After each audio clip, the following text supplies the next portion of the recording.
Wassalamu alaikum warahmatullahi wabarakatuh. Walaikum salam wabarakatuh. Njagala okusooka okulamusa mwenna abawaayo obudde ne mmuwuliriza Paal FM.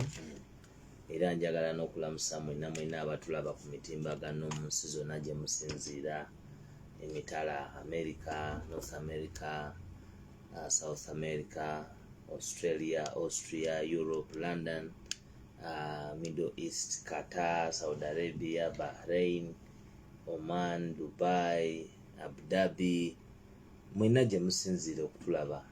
Tusiima nnyo okuba nti programu eno mwagifuula nganzi olw'okuba nti erina abawuliriza. Teba nganzi lwaffe abaweereza eno gye tubeera, naye ebeera nganzi olw'okuba nti mmwe muwaayo obudde ne mutuwuliriza ku ebyo bye tuba tulaba bitambula mu ggwanga Uganda. Njagala okusooka okutuusa okusaasira kwange eri mwannyinaffe muto wange Swabula ow'omukisa yaviiriddwako kitaawe Mzee Katungulu, era ne Mzee Katungulu abadde awangaalira Kasenge alina kawuka, naye nga yawummuzibwa ku lunaku lwa Sande mu disitulikiti y'e Bule. Nasaalirwa nnyo nti saasobola kuziika kuba okusooka nalowooza nti kuziika kujja kubeera mu Kasenge, ne neetegeka bulala, naye nga njagala okusaasira ennyo mukyala Swabula ow'omukisa okuba nti kitalo ddala okufiirwa dadi Haji. Of course Swabula ow'omukisa y'oyo omuwala eyawambibwa ab'amagye mu drone mu bbanga eritali lya wala mwaka guno, ne kireetera bakadde be abali mu advanced age okuttula ebirwadde eby'enjawulo. Twakyogerako ku olwo era kya mukisa mubi. Kyogerako si yakireeta, naye kitaawe amaze n'ava mu bulamu bw'ensi eno nga talabye ku Uganda mpya, naye obuvumu bwe tulina kyatulekedde omwana omuvumu, omwana omutendeke obulungi, omwana omukuze obulungi, omwana omuweereza wa Uganda ku myaka emito. Swabula taweza myaka 25, naye obuvumu bwe ne byayiseemu ate bisinga abo abasuukira gye emyaka. Nyimirira naawe Swabula wamu ne ttiimu yonna eya online media, mbeebaza. Mukama wange yatukiikirira bulungi, Secretary General, naye ate era ne mukama wange mu department y'amawulire Joel Senyonyi naye yatukiikirira bulungi, wamu n'abantu bonna abaliyo mu kuziika, ba Edi Mutwe, ba Junior, wano mwennyini Jonna naye teyalutumira mwana, n'abantu abalala mwenna. Siita media mwebale, njagadde okutuusa eddoboozi lyange kubanga kinkakatako ku lwa munnaffe. Tetulina bwe tuyinza kuwangaala nga tetukwataganye. Akabi kaba muffe, obulungi buli muffe, kubanga ffe Muganda agamba twekamwana, twekamwana. Nabwe ekityo kibadde kinkakatako okutuusa obubaka obwo obw'enkizo. Embuga President gyali aweereza era sebakutumiddeko, nagamba weebale okuwaayo obudde okuba nti naawe eddoboozi lyo libalibwa kwaga amaloboozi agatali mati. Bali kukuba eddomu mabunda bali baliddukiza nti wakoba. Bagiyita Paal FM 107.9 ekula Waiswa. Yesebo bintu bingi bibeerawo olusituuka neneebuuza tutandikire ku kiri watandikire kuwa Uganda ya speed, naye katandikire mu kuziika mu ba Edi Mutwe. Twafuna mawulire wano ku Paal FM negajja nti mu kuziika mu ba Edi Mutwe waliwo omusajja eyalina emmundu nga yeesolosa mu tenti waali Kyagulanyi. Ebintu ebyo bituufu? Ekisooka, emmundu yalondebwawo. Ekyokubiri, poliisi tevangayo kukola statement. Mu bintu bye twakuzibwa nga batubuulira ku General Yoweri Kaguta Museveni, mwe mwali okuba nti yalina obusobozi n'amatu amagazi obulungi okuwulira ekintu kyonna ekyali kikwatagana n'emmundu, kubanga ku nsi teriiyo kintu kya butemu kyali kikoleddwa kiri ku levo ya mmundu, nti neyagiweesa yamugjawo AK47. kakati kyebagamba nti emmundu eringa nnyanja temanyiirwa. Ffe mu detail ya His Excellency newankubadde omuntu okkirizibwa okugenda n'osaba emmundu ng'omuntu, tetulinaayo muntu n'omu kaabe Edimitwe, kaabe Akireewo, kaabe Mbogo, security detail ye yonna terinaamu muntu n'omu ayina kisi kyonna. Tetulina bomu, tetulina mundu, tetulina security yaffe eri rank and file ya order. Nimbaga temulina ebiera ne mugamba muli ku security. Anti era tolaba nga ate yasobola okulaba ayina emmundu. Gwe tosobola giteekako mu maaka noga nti ate eno. The best security is silent security. Bwe baali bakyaza Queen mu Chogamu, nanyumyako n'abamu ku baali ku security detail ya Bungereza. Ne bagamba nti ekisinga okubeera ekyangu ennyo kakati Abangereza si kwe kulaga obungi bwabwe mu kibuga, era wali tobalaba nga bangi nga bw'olaba abanaabeera ku General Yoweri Museveni wanaabeera bayiwatula akanya ne bayiwatula akendala 8. Nagaa naye ku kye bayita digital security nti already bamanyi n'okumanya, kubanga mu Parliament eya Uganda mwali mugenda kubeeramu n'abakyala wa Bungereza ate mubeeremu ne Prime Minister wa Bungereza. Era nekimanyibwa nti bo obukugu bwabwe ate obusinga obuwanvu bwali ku butya bwe bayinza okwambulula amategula ne Parliament eyo yonna ne bajaan roofinga ne bavacuatingawo omuntu waabwe nga tebanalowooza mu kuddizaayo kintu kyonna. Oba ontegedde bulungi nti manifest security yava ku ebyo ebibyo ebya money, bya computer, bya system. Kakati ffe tudrivinga ku kya system, intelligence gathering, okulaba kye okureconciling area of operation and point of interest, okutumanya nti omukulembeze ali safe in position, kubanga at the end of the day akuumwa Bannayuganda, akuumwa maanyi g'abantu. Ayagala okumutta era alwana nnyo okumwa isolatinga mu bangi, amusigaza atya. Kyova olaba nti effort za blackmail ku His Excellency Robert Kyagulanyi Ssentamu ziri omuzungu kyayita endless, naye tekyandibadde endless, ziri recurring, teziggwayo, nti abatuula ku script banoonya batya bwe bataawuluza omwagala w'abangi ku kigambo abangi, kubanga mwagala w'abaki, era banoonya embeera yonna bwe bayinza okumusigaza obwannamunigina bamutugumbuliraawo. Kakati ffe security yaffe esooka 1 tumekinga tutya nti ebyo bye tuyimiriddeko bye tugamba Bannayuganda bye tuleeta emisana nti bye tuyimiriddeko ekiro. Number 1 very fundamentally, kubanga Uganda yakyuka kati abantu bali eri bateze Pal FM bawuliriza bye twogerako kati, era batumakingira ku bigambo byaffe okusinziira nabo ku ttooki gye bakubamu, kubanga tetuba wano ne twerimba nti Mufumbiro by'owulidde ne bye tuteesaako kati nti obumanyi bwange bwe bukira ku bali eri abawuliriza ziri miliyoni 45. Kyamazima kirina okunkakatako okumanya nti nina kwesigama ku mazima na kunzikiriza mu nda yange ku kikyennyonnyola Bannayuganda, kuba bwe buvunaanyizibwa bwange mu office neera ng'omuntu, kuba tuli bangi. Nina kugamba nti bonna security ya Bob yadde mutwe yadde edi mutwe yadde tekuli ayina mu tekuli, naye tusobola okudetectinga yenna asobola okutuyingiramu ng'ayina ate ekyobulabe kiyinza okutuuka ku president. 1 camera digital security zibalaba era ebbanga lyonna zibakwata. Ojjukira bulungi nnyo nga ne muganda waffe bamugambye nti yasudde ka bomu, kamera zakola ki?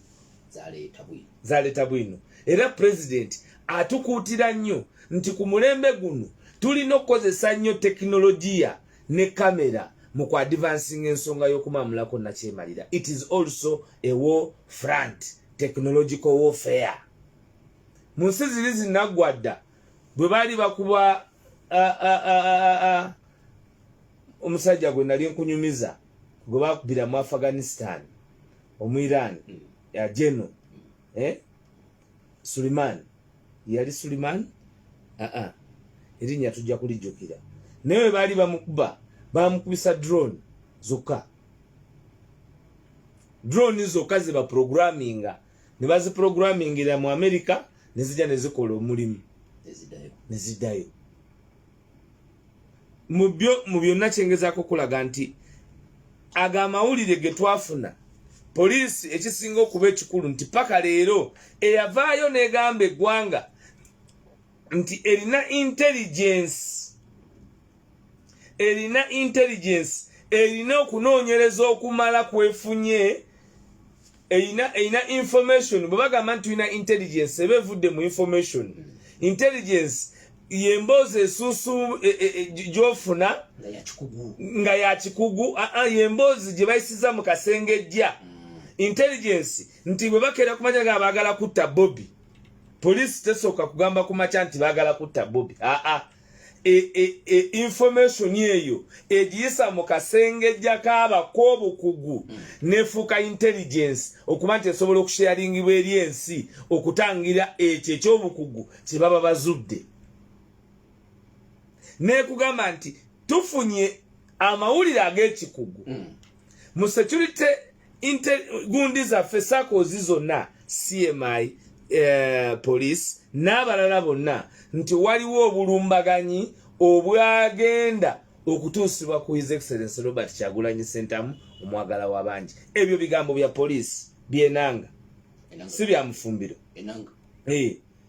bya police tebikoma ku police ne security. Minister of Internal Affairs General David Muhoozi, Minister of Internal Affairs General Kahinda Otafile, police spokesperson onfuna bulungi biri both in black and white, public, written and oral record.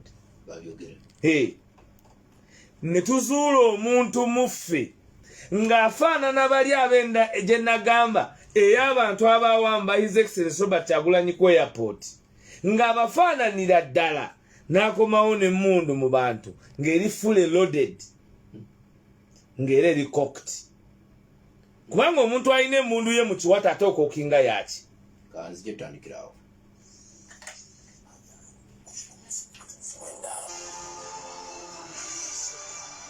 Okay, bagiyita Pale FM 107.9 ekkula eri mutwe bulijjo. Ndine Alex Waiswa Mufumbiro abumyuka omwogezi w'ekibiina kya NUP. Tutunulira ensonga enene. Tukyali ku nsonga ey'omusajja eyeesolossa n'ayingira tenti yakyagula ng'alina emmu. Awo tuli. Paka olwaleero tetumanyanga mannya ge, tetumanyanga bimukwatako. Of course naffe tukyanoonyereza mu nkola eyaffe naye nga eyo Uganda bwefaanana. Monopole y'emmundu mu Uganda nakugamba agiyina ye Commander in Chief of the Armed Forces. Era bamuyita Commander in Chief of the Armed Forces. Ekigambo armed kiva mu kigambo arm. Ekigambo arm byebyokulwanyisa. Commander wa Armed Forces.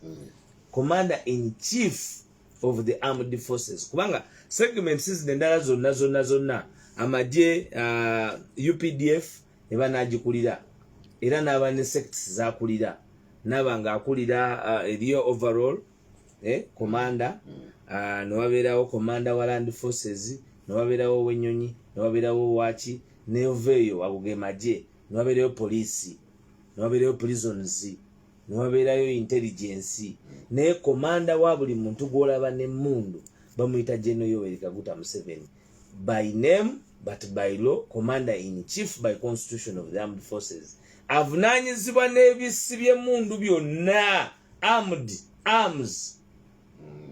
Kakati omuntu ali armed emmundu ziba written buli mundu eri mu Uganda okujjako ezaali ez'ekalamoja buli mundu bagiwandiika serial number. Eyo pistol gye walabye yabadde pistol nga mpya kika kipya kitegeeza nti zaakayingira oba zaakakolebwa. Okay, kakati omuntu ayina emmundu ali kumpi n'omukulembeze omwagala w'abangi mmwe nga Uganda Police mwatukakasa nti mulina emboozi ey'ekikugu ku muntu waffe naye paka leero temutuwanga ripooti ku ekyo nga n'ezimu ku nsonga ze mwagenda ne mukwata empandisizo ne mutuwandiikira ne mutugamba nti alekeraawo okutambula kubanga tulina emboozi ey'ekikugu nti waliwo abaagala okumutta. Olwaleero omuntu alina emmundu nga mmwe mulina monopole ku mmundu nga ne bannaffe abamu bali mu General Court Martial nti baali balabyeko ku mmundu omuntu akwatiddwa n'emmundu ng'eri fully loaded eri cocked newe yandibadde taze kutta Kyagulanyi Robert Ssentamu ng'ali aze kutta muntu mulala kale. Awuliriza Pale FM musajja ayogerwako tumukuteereddeko ku Pale FM Uganda kifaananyi kye n'emmundu eyogerwako. So ate njagala okwebaza Security Editor ya President nti ne mu kumuzuula teyakolebwako bulabe kuba waliwo okwagala okuteeka embeera kumpi n'awali omukulembeze waffe emisango gye bamugyetekako giyimirirewo ti omuntu yakubiddwa nattibwa wakati awali omukulembeze anti emmundu okudisaminga process y'okumudisaminga okumudisaminga kubanga ate nabo balina omudisaminga naye bamuhandulinga bulungi nti weewaawo yaserera n'agwa mu ttaka naye abaana tebamukwatako tebamutuusaako mbeera yaabwe eraliikirivu. Ekyo nno kyali kikulu kubanga ate wandivuddewo n'amawulire amalala nti ate ow'emmundu attiddwa oba ontegedde bwe ye discipline gye tugezaako okwekuumamu ffe ng'abantu b'enkyukakyuka kuba gweri ejjoogo olisanga mu nsi ki nga tunzika ku nsonga eno kati emmundu mwagiteekawo poliisi yajja n'egitwala n'omusajja yajja n'egitwala n'omusajja n'emwetwalira ndowooza bamanyiganye ate owaayo ffe tulinza okutubuulira ye yaani oba yali akola mirimu gya poliisi. Ogwo gwe gwali kusoose okulaba ku bantu abafaananako bwe batyo abantu bangi okujja okumuyingiramu paka we yali atuuse y'omu kubazze okumpi ennyo mpozi ne gwe twalaba ng'ayerekeramu we yali atambula mu campaign trail naye nga bangi badiployingibwa okugezaako okutuukiriza ebiruubirirwa bya nakyemalira bangi ekyo tekiwakanye bangi kubanga nakugamba nti kituufu abantu olwaleero gwe njagala awuliriza Paalo deyofumitirize mu bya bukulembeze mu by'okujjako jjajja emyaka egiyisa 2 nga si byakuwaana si byaki wawe mubadde ne bato ng'omuntu ali ku front line alumbibwa nga bwalumbibwa kati naye nga bonna abamulumba basasule basasule kuba ne juzi wawulidde emboozi y'oku internet y'oku social media nti waliwo abadde avujirira abantu 5,500 batuvume ffe no kakati ate ffe abatalawo zanya nejjajja ow'emmundu sabula olusi bintabula ife abasalawo okulwanagana n'ow'emmundu ate ojja kuleeta kivumo kiro imeka ojja leeta kiro imeka ezira because the decision we made was to fight against the worst evil.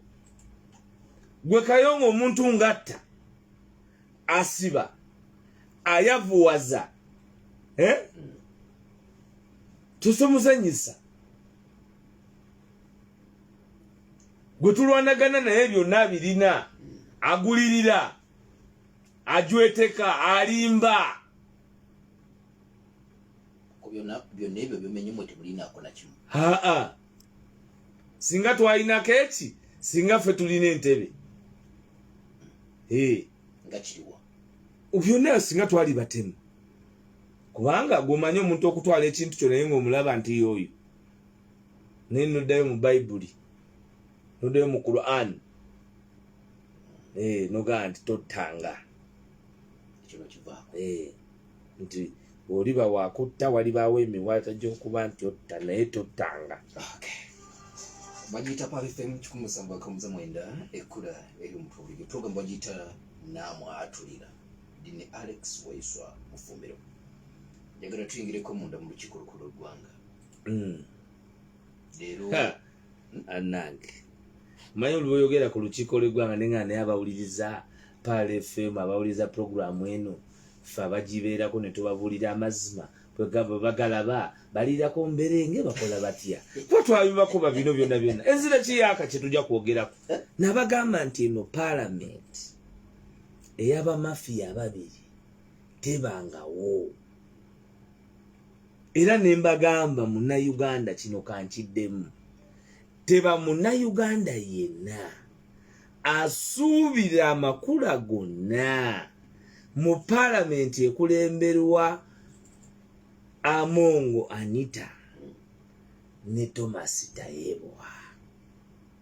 Ekyo bwe kiribeerawo muyija ne muŋŋamba nti nabagamba nti fulani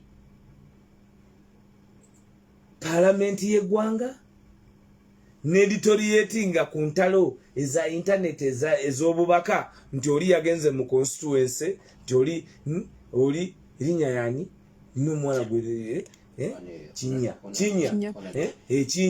nti yagenze ewa Kinya ewa Kinya ewa Kinya nti yagenze ewa Kinya nti kati Kinya yanyize tuli ku nsonga za Kinya zake yagambye kwani kubona le bamita Kinya abeereyo mbuweyo mbaka palamenti ekyo jeri mandalingo kutulira ebifofofo baleeta abantu baabwe bwe linnya wali oliwuliddeko wantu wonna okw'emitwalo 10 simanyi nzizadde nnyo okumalayo era gwe oli munnamawulire mugamalayo nenze pya naliwulidde jjo ekyabaddemu ekikulu nti zaake yayogedde ebigambo ebiriwa ebikaka palamenti ani yagigamba nti bo baklasimonita bampisa wabweru wa palamenti ani yagamba palamenti nti bo baklasimonita bampisa wabweru wa palamenti singa oli abamusiraamu nga mbaka wa palamenti n'afuluma n'agenda e Masaka n'anywa omwenge nga palamenti ejjetuuza olukiiko lwa luluzi bwe batwe bakola mu nsi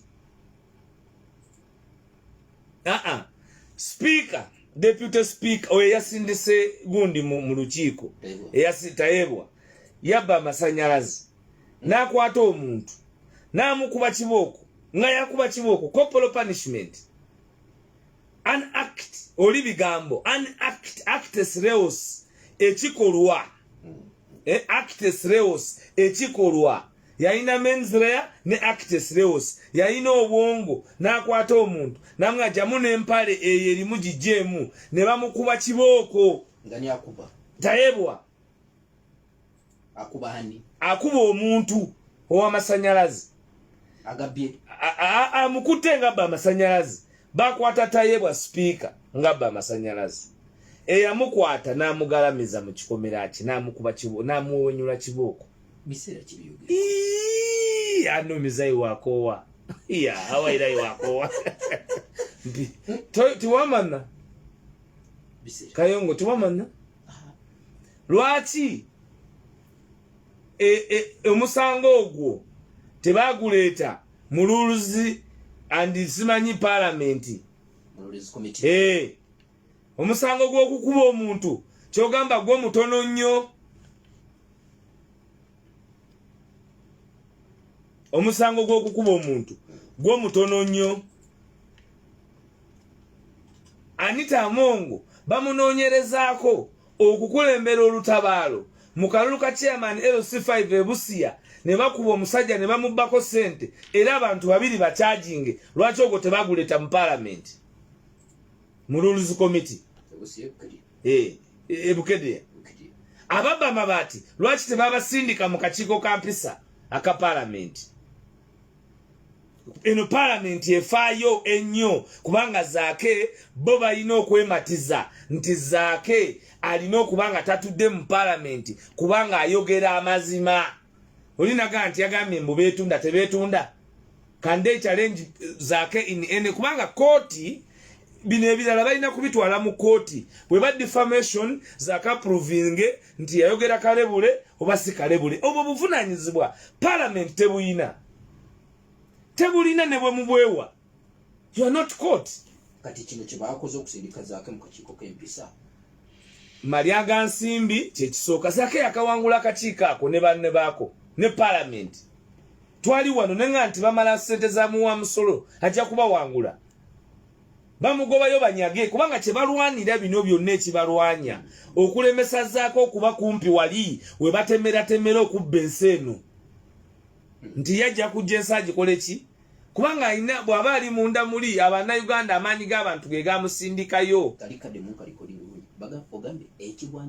ekikubisa Zaake akakiiko kali speaker kwatuula ne deputy speaker akatematema parliament esente we bazigabana mu national budget nezifikira ng'omwaka guweddeko ze beegabanya ng'abatuula ku parliamentary commission tebaagala Zaake abeerewo kati kooti yamugambye komawo ne baleeta kinyamatama okategedde bwe bino obuli awo ezira kindi kugabana kuiba kuvulu kuiba kwene kwe atulige magayibi bagamba Zaake na yayitawo ate wowe yayise kubaze nawulidde neŋŋamba nti video bagizannye njagala ompeyo ekigambo kimu bwe kiti ekibadde nga si kituufu tebeetunda ababaka ba parliament tokimanyi nkusomera emirundi emeka gye bafunye kashi nga beetunze emyoyo gyabwe kwegirimiti oyo Kinya teyalimu teyakwata miliyoni 2 kwegirimiti. Let them challenge us now. Teyakwata miliyoni 2 oyo ku egirimiti bwe bali bagoba Zaake ku komiti eri eyagwa ababaka ba parliament baba wachoja mimiro bonna simu mwachi reporting abamawulire tini mu mwaida mwatukobera nti bali kuvuludye sente ere bali geme sente Kamala kakati aha tokoleki baba tebetunze eggwanga balitunda buli lunaku ate ababaka ba parliament engeri gye baesemu Uganda nti engeri gye babeereyo mu parliament ensonga ezisinga baba wechoja mu miro ne baziyisa oyo speaker ayogera yayisa ensonga y'okusasula rooko ebbiliyoni ne biliyoni ze sente mu bumenyi bw'amateeka balowooza twerabidde twamusindika mu rules. Mulekerawo okulowooza nti eno Uganda yammwe nti you have given yourselves a right to speak and be right alone. You will be checked. The killing of institutions in Uganda nti okutta kw'ebitongole mu doctrine of separation of powers legislature, executive ne judiciary nti kigenderere to manifest the longevity of General Yoweri Kaguta Museveni. Olwaleero mu eyo parliament yennyini baleese kubanga ekireeta bino byonna mu parliament yenkwata gye bakwatamu His Excellency Robert kikuba tebiggwanga. It was an international crisis. It is something Ugandans need answers to. Nti omuntu atuuka ku kisaawe Entebbe ne mumuwamba nga bamuwambye siba security ne mumukidnapping on an international airport. Kati abantu bagita Entebbe International Kidnappers Airport. Entebbe Kidnappers International Airport. Nti yo mukukuwambira ku airport raisi. A big crisis ne mujisula mu nsi. Because gwoba oyagala Kyagulanyi oba tomwagala, he is not siye muntu singege nti kati mugitundira mu nsawo si mukene nti ogenda kumutwalira mu kasawo ko katono duke naye no tokyasobola kumujolonga biri bye mwali mulowooza the face of the person you knew then kati yavaawo. You can no longer do it. There is a cost at whatever you do to him. Government lost over 25 billion olunaku lwebamukwata entebe. Over 25 billion. Atenga bwemuna azikaituating by the end of the month, you're going to lose more money on destinations ku bantu abajja mu Uganda because you don't reason. Ate ne mujja ne mukwata omusolo mungi ne mugubirika bannansi ng'ebyandiba wadde ssente mwe mwennyini image yammwe mujonoonye kati bavulubana n'ekyokutuleetera mu parliament. They are all messed up. Nagamba these people bw'obatunulira bw'obeetegereza they cannot deliver on anything. N'okuleeta ekiwandiiko okunnyonnyola bannayuganda nti we are sorry, security yaffe ya overestimating our capacity, ne tukwata security apparatus yonna olunaku lulamba ne mugiteeka ku muntu omu. Kati olwaleero amagye gogera Kyagulanyi, police yogera Kyagulanyi, prisons yogera Kyagulanyi, court zogera Kyagulanyi, parliament yogera Kyagulanyi. Simply because mwagala okubeezaawo omuntu omu nakyemaliro omu.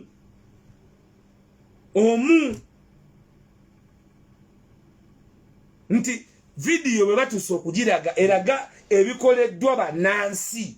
Parliament y'abanna Uganda ngekulemberwa Tayebwa egambye nti omuntu akola ku video taliiwo. Speaker staff wo nga wa video atuuka ate okuddukako ng'otudde mu seat. Lwaki oyo akukuuma ow'emmundu tabuze? Lwaki bodyguard wo si yabuze? Lwaki akwata briefcase jama ze mwagula obutitimbe bw'essente si yabuze? Hati nkulaga nti birimu interests zaabwe. Mulimu abaana kubanga aloopoli yekinya balina exclusive rights lweziba nsonga za Kenya zo zisobola okukola. Uganda bagiwamba yaabwe. Tayebwa tasobola butawuliriza Kenya. Bino binagwirawo. Anti gwe jagalo understanding nti Tayebwa batasobola butawuliriza Kenya ku nsonga zaake. Kubanga zaake ensonga ze zaali ziwuliziddwako mu parliament bakuba zaake ne bamusalasala engalo. Oli najja n'agamba nti yabadde alwana n'abasirikale nga bamufulumya glaringly ku NTV ng'ensi yonna eraba. Broad daylight. Omu kubakwata amawulire ago Sabiti Joseph mwali mu parliament mukozi wa Anita Amongo. Go and ask him bannamawulire oba teyalaba nga bakulula zaake ku madala okuva waggulu paka wansi. He saw it with his own eyes. Mukozi wa deputy wa speaker kati.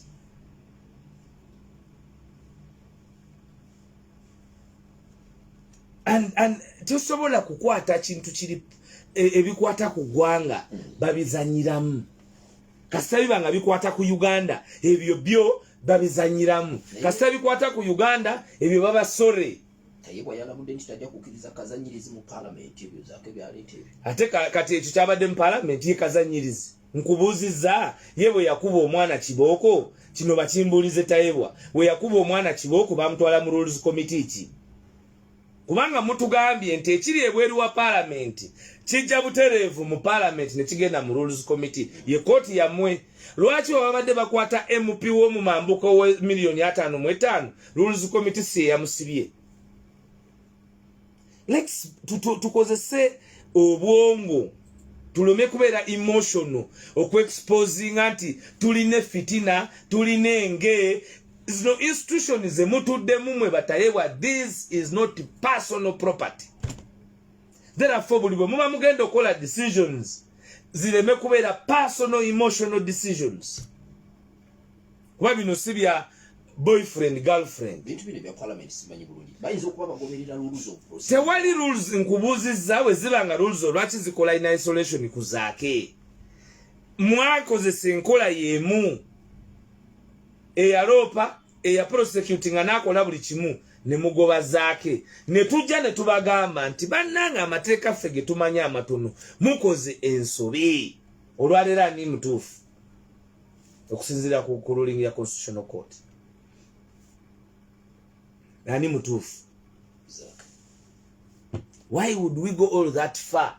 Lwaki mwe bwe tuba wabula kati mulaba nti fe abataba tetubaagala kituufu? tetubaagala naye bino bya Uganda ebyo byonna they can lie to themselves. Ate ekyokubiri, my dear brother, bagamba nti karma is something. This world is it's global. It is a circle. Chikomawo ne kyetolola ne chikusanga, and we are generations abo bazadde. Grace bingira bwe bali nga balina obusobozi okutereza amakomera, bamugamba nti tutereza amakomera, nga abantu naga nti ate lwaki amakomera tuga priority. Komero musiba bamusibe ye lwaki yeteka mu kifaananyi ky'okusibwa. A few months later ne bamukwata. Bwe yatuuka mu komera n'aweereza obubaka nti bafa, komera sikole bulungi. Jeno Muwezi oyo kati minisita akimanyi nti okugenda mu komera, yali minisita nga tebakola makomera, nga tebatereza makomera. Bwe yatuuka okugenda mu komera alina okuddukira e Bungereza basoke bategere wanaatuukire, batereze wanaatuukire. So aba balowooza nti bye mukola mutukosa ffe ng'abantu, ffe musobola tusinza amaanyi ne mututta. Lwaki muyinza okukola, temuyinza kutugaana kwogera, tekisoboka. Kayongo tewali omuntu yenna ayinza kutugaana kubyogerako na kuteeka mu maanyi kubikola ebikola bye tusobola okukola ebiri mu mateeka, okulaba nti twetawuluzaako bano abatukulembedde obukyamu ennyo ng'ate twabakoowa era twabasiibula mu constitutional process. Ate guli mugezi. Nze sitoyinza kuŋŋaana byakwogera ate otya nga njogera mazima. Ejo munaba nabali tina amanene buti gagedye mu buti mboke funa kweja naye nga parliament yandibadde etudde kati eri ku infrastructure. Enguudo mu Uganda ziba zitya nga abantu beeyagala, amalwaliro gaba gatya nga amalwaliro galimu eddagala. Parliament ya Uganda yandibadde etudde nti katuzimbye amasomero ameka. Abaana leero batudde abaana emitwalo 36 bakoze senior 4. Tukoze tutyo kuba nti abaana bano emitwalo 3 mu myaka 5 okuva kati bwe bamalira university n'abali batebafulumye mu university nga balina both informal and formal jobs. That is what parliament is supposed to be doing. Oba parliament zaabo abensi eziyagala ensi yaabwe. Parliament etegeera erina kubanga esala kati ntotto butya bwegenda okuyamba bannansi okuva mu eno economic depression and economic slump after COVID. Oluvannyuma lw'okubanga byonna byerese parish development model, sente ze batadde microfinance support center, sente ze batadde buli wamu tezirese results. Parliament kati erina kubanga eri mukola self inquiry ku sente ze allocating on different sectors of government for performances of eradicating poverty. Eno parliament siri eriko.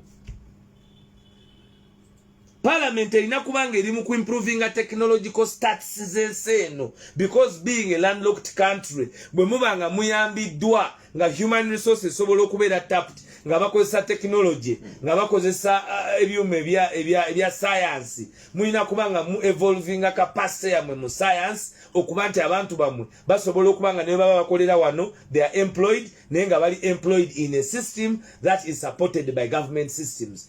Those are policies supposed to be passed by parliament. Eri kuzaake kubanga ensonga tayebwa waba yagikubiriza tayinza kutawuliza kinyamatama boogera olulimi lwe lumu. Era bajja bateesezza mu lulimi lwabwe nti katugende wali twogererewo oluzungu. Si byabakyala bino byakubuzaabuza. Ensonga y'abakyala Olivia Lutaya baali bamwogeddeko. Abali bogeddeko Olivia Lutaya kyogamba bye ekyabakyala kikoma ku bo babaka.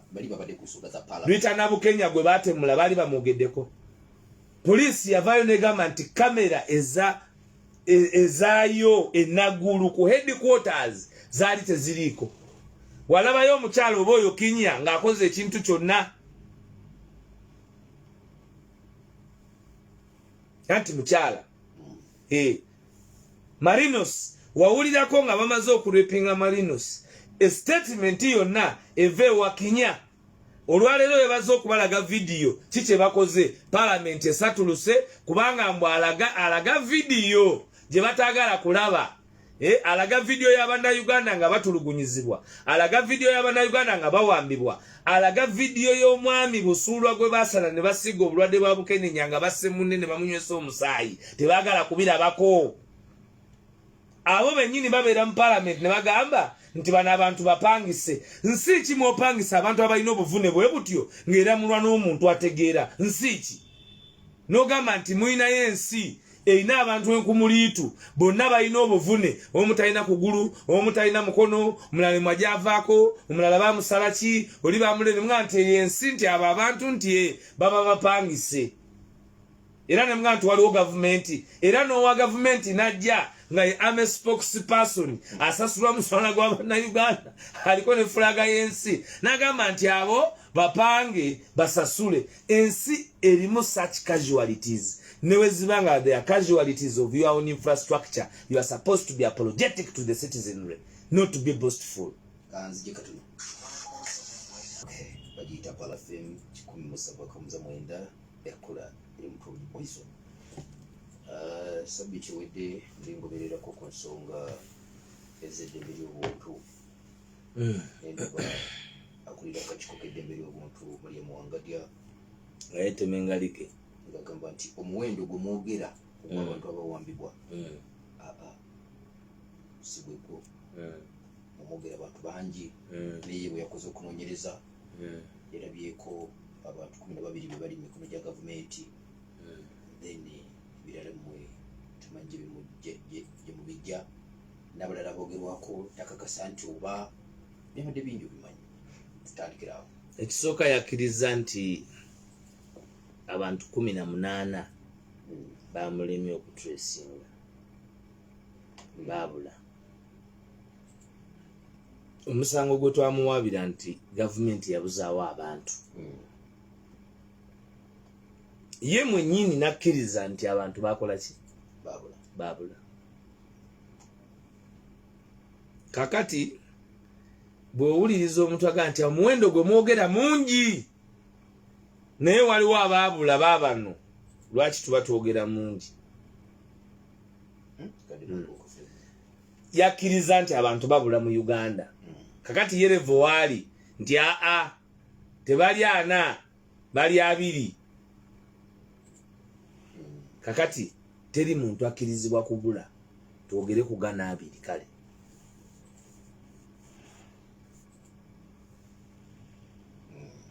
Kayongo sukali wange bamubbye. Sukali wange bakoze ki? Bamubbye nti kituufu bamubbye naye babbye kafukiro eri lwatu bagibbye. Kakati ffe kale tubadde balimba nga bw'ayagala okulowoozesa ensi, naye annyonnyole bano abaabula. Bwe yabuuzizza abo abawamba bamugambye eki? Because tosobola kuripootinga a one-sided speech nti nalemeddwa n'okomaawo. Bwe wagenze ewaffe watuvunaanye nti abamu tebakuwa ID, of which bonna ku luno ab'eŋŋanda z'abo abantu, kubanga we are talking about abantu. Mukyala Wangadia njagala Wangadia njagala amanye nti tetuli mu kwogera ku mbwa, tetuli mu kwogera ku bisolo, twogera ku bantu, twogera ku bataata, twogera ku bamaama, twogera ku baganda b'abantu. Si nsonga ya kubalaatiramu.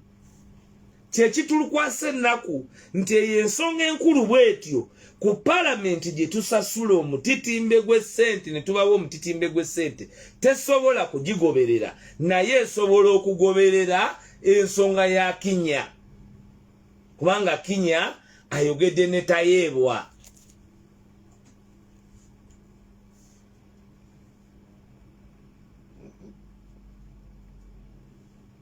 Ontegera bulungi nti ne ku script yaabwe kati abaabula bo kyabuvunaanyizibwa babule, era bwe yategedde nti baabula yamaliriza naki?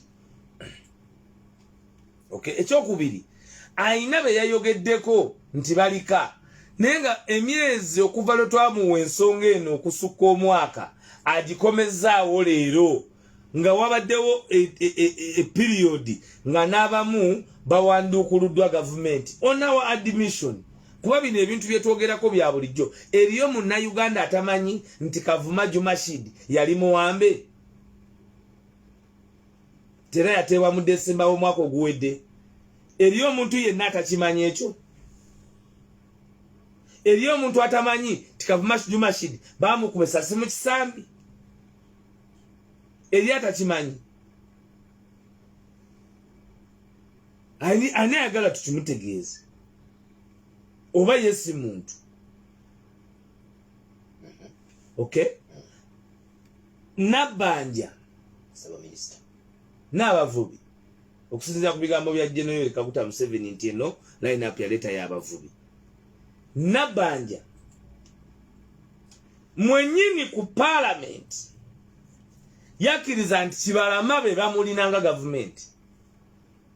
Family kyesaba buli lunaku kati wangaddi otuula otya era we kaba kakiiko akabadde kanoonyereza oba wanoonyereza ki nga n'ebya Nabbanja akolanga Ssaaba Minisita yavaayo n'agamba nti be balina Kibalama. Kati gwe oba wanoonyereza otya ng'otwamwebuuzaako kubulira wa Kibalama gy'ali n'ogamba nti oyo tebakuleetera ID wangaddi Kibalama teyamulabye mu baka ate Seka Damulira gwe bajjawa wallahi bamujjawo wa Kiseka. Musajja nga alina edduuka lye Ddamba. N'olwokuba musajja musiraamu ali mu informal sector yali afunamu akasente ke ne bamuwamba ne bamutwala. Aina abaana, aina hakize, aina family ze yali alabirira. Kati gwe wangadya ng'otuula eyo gy'otudde kuba bamuwa kuwa omulimu olina okuba ng'otuukiriza by'otuukiriza ng'obeera eyo ng'okomyawo obwo obubaka eri family z'abo abantu. Shame upon you. At least wandibadde mukyala ekyo n'okirowoozaako n'ofumiitiriza nga tonnasoma bintu bya swakaba bwe bityo n'okutestinga bannansi n'okubalaga nti omuntu abula gwe nojja n'oyogera ebyo. May the records of this world and history write about you forever. Mariam ayogera okusinziira ku ye kye yazudde. Oyagala yogere ki? Anti teyazudde, yazze okubikkirira. Eno program agita NAMWATULIRA yazze okubikkirira amazima n'akola n'ekyobwewussa n'agamba ensi nti bano bagamba bawamba bangi abawamba batono.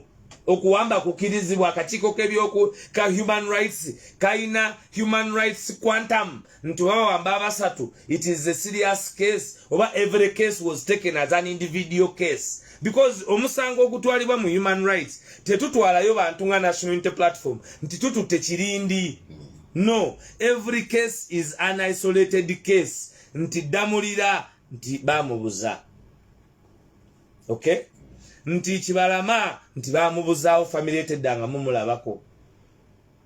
An abuse of human rights tekoma kukubuzaawo bantu ekoma n'okutulugunya abantu ensonga ez'abusinga okubeerawo kwabwe okwa Ubuntu nga Katonda w'abayabatonda n'okwabusinga system y'abasiviliani against the military personnel. Ebyo akakiiko bye kirina okuwuliriza nti Bamachete bali mu General Court Martial. Olivia Lutaya ali mu General Court Martial. Obuzibuli kuwangadya Anti kati nkulaze ye gwe kubanga ndabo omwekise. Anti yaleesa amawulire gano ag'obunanfuusi eri bannayuganda. Ne bwe twawukana mu byonna kale tubyawukane naye tujjube kireka aka Ubuntu. Bayibuli egamba tottanga. Baba ne Bayibuli abo nga balayira ku mirimu gyabwe betwogerako baba tebaabula ani yabalya.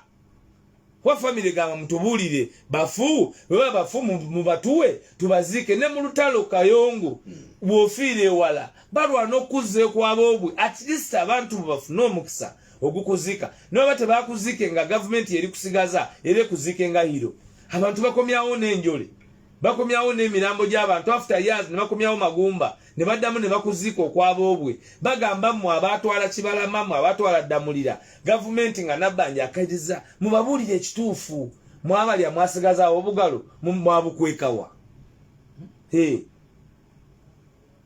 Kakati Wangadya ate akaliba akendo byazaayogera mu process eno bibadde tebikwataganangako era twasemba okumuwulira nga naye mwennyini atiisiitisibwa n'ab'emmundu kubanga kano akakiiko akaleeta eno ripooti bwekakubamu kafaanana katya akalonda ye General Yoweri Kaguta Museveni on top of okalonda alonda bakaada be kati kaliko Simeon Nsubuga yali mubaka wa paalamenti yaleeta ekisanja. Kakati gwe oli nga baamuwa omulimu ng'abantu bakusuula olw'okubanga olemezaawo nakyemalira n'akukwata n'akuwa omulimu gw'osuulira lipooti kyeyinza okudda mu bibuuzo.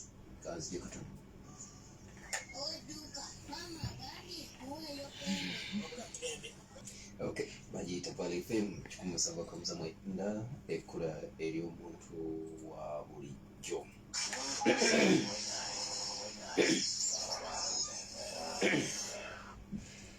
Akadde nkalaba kagenda maaso n'okubanga katutwalaganye mu puroguramu bagiyita namwatulira ensonga zonna tugenda okugiwunzika nga tumaze okuziggyayo n'ekiyusi kyazo. Waiswa twali twogera wano ku nsonga za Segirinya. Nkuwulidde ng'okolola kuwulidde ayagala kati kufuna buvumu asinziire buuza.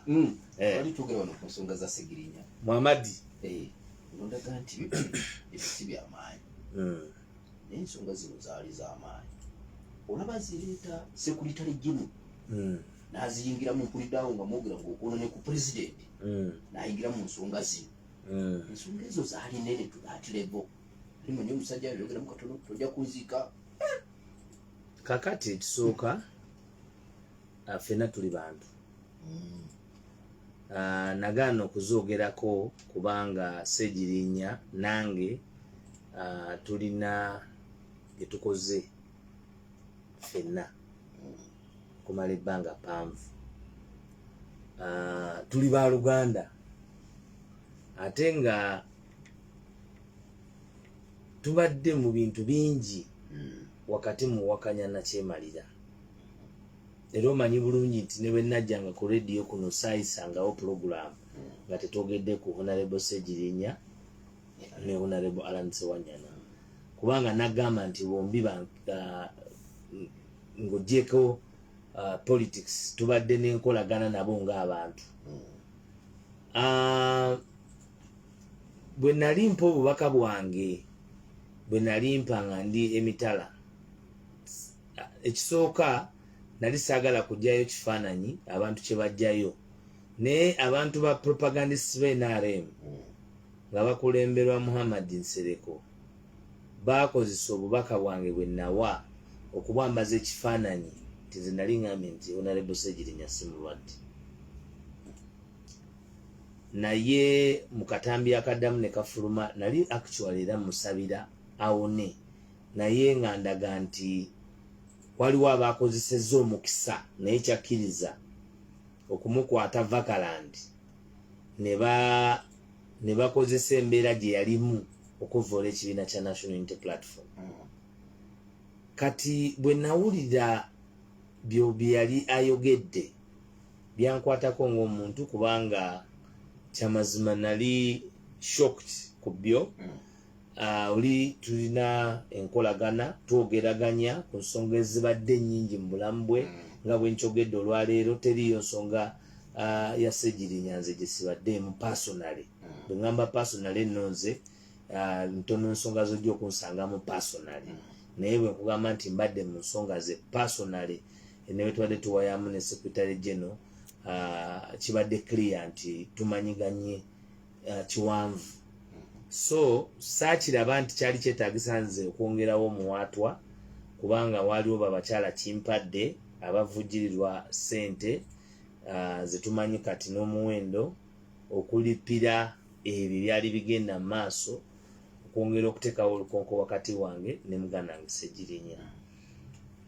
Mbadde bize kuva bwe nakomawo naye abadde n'ebyakola. So bwe babaddemu mu lukiiko jjo ne president olukiiko olwo lwabadde Kamotya kuba gye wabaddeyo olusinkano lw'abakulembeze Kamotya aba National Executive Committee abaka ba Parliament n'abalala muze muziraba nga zigenda mu maaso.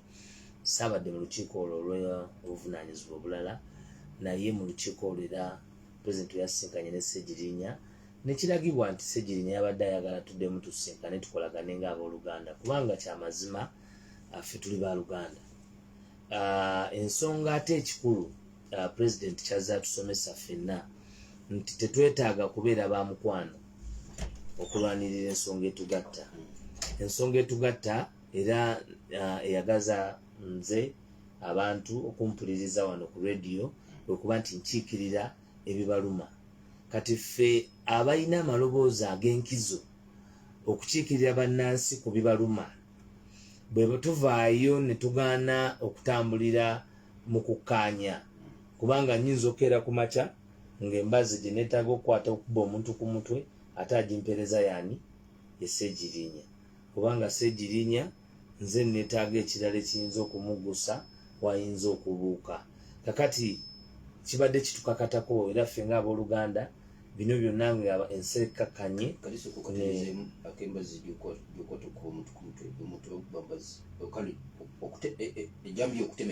ejambiyo otema ettooke bitabula nti eri abatulumya emikono ogamba nti bayetaaga kabazi. Kakati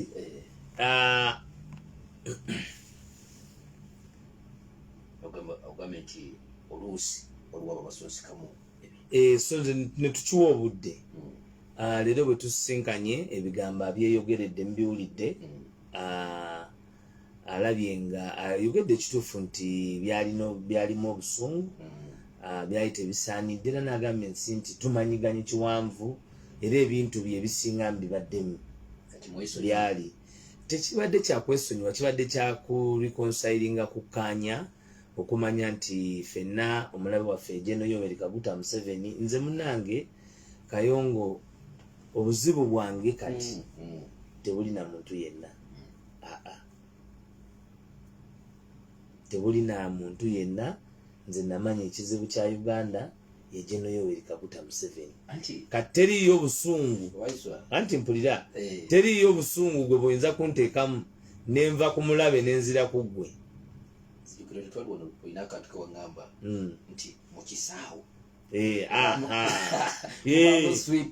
nakyo neleero nkiddamu kakati oli ayinza okukuba omupiira nga wasaidiyo nga gugenda muki mugoloyo naye gwe nga swipa omulimu gwo gwa swipi kakati bw'oba oza okola ogwa swipi oyinza okujja okuba eggaali netwaliramu n'omuki n'owewuwe gulo nina gwe nalabye kankuwa example waliyo omusambi bamuyita Luis Suarez wa Uruguay yalesa Ghana Luis Suarez onangamba Suarez ye Suarez kakati yali asambira ne mu Liverpool n'akwata omupiira twali bali basamba Ghana nga tiimu egenda mu quarter final semi final n'agukwata nga yeka yasigaddeyo tikikirizibwa muntu atali goalkeeper kwata ki ne bamuwa red card naye nga red card bagimuwadde naye nga golo tekoze eki kuba yali tekoze eki tenywedde ne bagiwasa mu wajiyani Afrika yona newanika emikono najja okuba penalty inje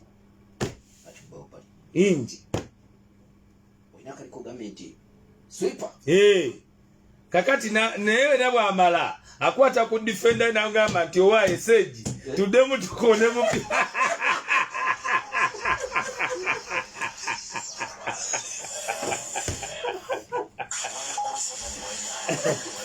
tuddemu tukone mupya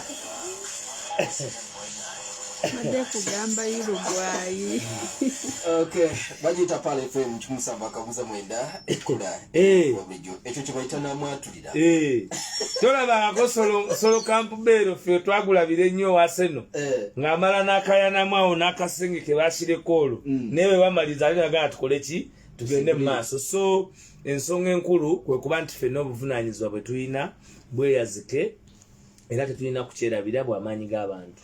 nabwe kityo ebbanga lyonna buli tukola ebintu ng'ate biyinza okutaataaganya entegeera y'amaanyi g'abantu fe abakulembeze tulina okubeera magnanimous. Ate Munaye Kayongo okuwangaala ne obukulembeze bwa Kyagulanyi Robert Ssentamu ate tuyigiddemu fe abamu ebintu bingi ng'obwetowaze tekirina kikinzijjako kukkaanya na munnange tutambule ku kinene kye tuliko. Era nze ŋŋambye olwaleero nti ebinene bye tukoze ffenna bingi okusinga ebitono ebiyinza okutwawula mu lutabaalo lwe tuliko. Bwe bubadde obubaka bwange era bwe bubaka bwange nti nze seetaaga kuba mukwano gwa Kayongo okulwanyisa Museveni. Era Kayongo teetaaga kuba mukwano gwange nze okubeera naye okulwana ne Museveni. Ffenna tulina common enemy. We don't need to be friends. But ekyenkizo mu kino Ssegirinya is my friend, he's my brother. Tewabaddeewo buzibu mu kyo okulaba ntusisinkana mu kyoyogedde. Nina ne rediyo gye mpulidde ng'era bwe ripootinga amawulire galipootinga ngeri ya kigayaavu ng'eraga nti nze nali nagamba nti yali mulwadde kyate sinaba kubaako omusiru ku leve eyo. Nze obubaka obwange bwali eri abo abaali bakozesa obugonvu bwa muganda wange okuba nti ate babunafuirizaako ekibiina kya National Unity Platform n'obukulembeze ngaffe abatafaayo ng'ate si kyekyali kiki ekituufu ng'ate abantu abo bazze bakikoze ku bantu bangi. So kyekyo mu nsonga eyo bwentyo bwenzozi okugiddamu era muganda wange Ssegirinya akutumidde nnyo. Yes, kyenjagala okolera Waiswa. Bannakigwanyiza bali bavuddeko okubatabula. Bubaka kigobawa. Era bemanyi basuze bubi. Basuze bubi. Era twagala n'okusazaamu essaala yaabwe ey'okubonyaabonya n'ey'okuzikiriza. Kubanga kirabika nti bo bazikirizi era babonyiibonyi. Bomu abategedde. Nabo bemanyi. Mulimu mbaka wa palamenti awo atawanya ne tetujja muwa budde. Tetujja kumuwa budde. Wassalamu alaikum warahmatullahi wabarakatu. Nyongera okubebaza naye waaye salaamu eno gye mpa buli kiseera ey'eggono. Pulogulaamu eno twandibaddemu ne Haji ensonga eyo twagyogerako naye ndowooza abawuliriza bwe tulituuka ku hijja tulikyogerako. Lwaki tobanga gwambuuza bateekako nti Haji Kayongo ti Haji Kayongo yabuuza Waiswa bannaye nteeseza bubi ekifuna kinyumyako. Wassalaamu alaikum warahmatullahi wabarakatu. Wa alaikum salaam warahmatullahi wabarakatu. Tuko mnamwatulira bwetu Waiswa bana okwekandaga okubadde mu palamenti okwakuliddwa mu loopo nga mmwe ng'ekibiina oba nga mmwe abali ku ludda oluvuganya gavumenti mulabe y'ensonga esobola okutereeza seteeserezo. Buli bwe kigenda ku answered nti wabaddewo any form of protest kiba kigenze ku record kubanga eyo institution okujjako bano abagyonoonye kyandibadde ky'amawulire mangi nnyo ti palamenti tegenze mu maaso olw'ensonga.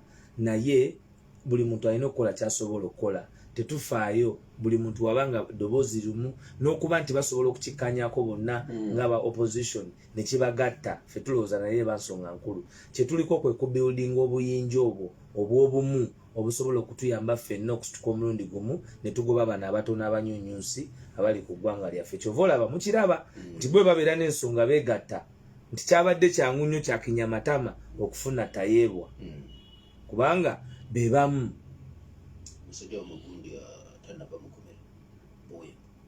Habibu nakyemalira bw'atyo akunafuriza mu kusiba, akunafuriza mu kugulirira, akunafuriza mu kwavuwaza, akunafuriza mu kutta banno.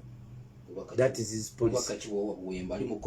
Habibu Buwembo twongera okusaba ensi nti Habibu Buwembo talina musango, waba alina omusango mulete mu mbuga z'amateeka era avunaanibwe nga bali bavunaanibwa ate wabeere ne chance y'okweyimirirwa kubanga munnansi ayimiridde, munnansi amanyiddwa, is not a flight risk person, ate muntu ayagala eggwanga lye naye ensonga si yesoose mu mbuga z'amateeka, is a person recognito of court.